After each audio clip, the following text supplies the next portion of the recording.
সবই হচ্ছে ফেকি আর মেকি, টোটালটাই হচ্ছে মেকি। উনি মতুয়াদের ঘৃণা করেন, উনি মতুয়াদের ঘৃণা করেন, উনি উদ্বাস্তুদের ঘৃণা করেন। তার কারণ আমি আপনাকে বলছি, মানে মমতা বন্দ্যোপাধ্যায় উদ্বাস্তুদের ঘৃণা করেন, একদম উনি ব্রাহ্মণ্যবাদে বিশ্বাস করেন। একদম। আপনি দেখেছেন এসটিদের সঙ্গে ওনার নাচের, হাতে গ্লাভস পরা দেখেছেন?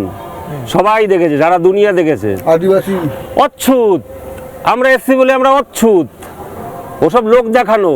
কতবার পরিষ্কার করে হাত আমি জানি না, ঠিক আছে, যখন আসতো। এবার একটা ম্যাটারটা হচ্ছে কি জানেন তো, এগুলো হচ্ছে লোক দেখানো, বিশেষ সম্প্রদায়কে খুশি করার জন্য। উনি সবসময় তাই করেন। ওনার রাম নামে অভক্তি, একদম ঠিক বলেছি, রাম নামে ওনার অভক্তি।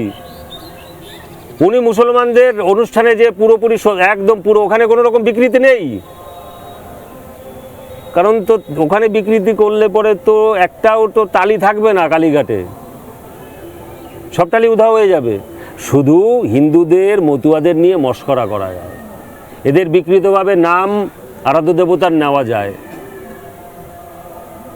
উদ্বাস্তুদের, আমি একটা কথা বলি, এত এত মতুয়া প্রেত, এত উদ্বাস্তু প্রেম, তাহলে পরে 2019 সালে এদের রক্ষা কবচ যখন দিয়েছিলেন সেন্ট্রাল গভর্নমেন্ট, আমাদের প্রধানমন্ত্রী যশস্বী প্রধানমন্ত্রী নরেন্দ্র মোদীজি এবং অমিত শাহ, তারপরে এরকম হাজার হাজার কোটি টাকার ভাঙচুর কেন হলো, আগুন ধরানো কেন হলো?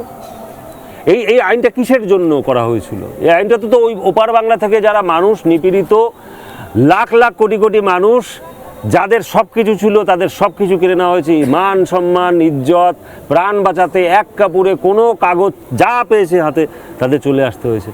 এই মানুষগুলো এখানে হেনস্থা না হয়, তারা যাতে সাংবিধানিকভাবে ভারতবর্ষের নাগরিকত্ব পেতে পারে, তার জন্য তো সিএ। এটা না না, এই সিএ তো এখন অনেকে পাচ্ছে, আমি তো খবর করলাম, আমাদের রিপোর্টার এখান থেকে পাচ্ছে, উনি এর বিরোধিতা করছে।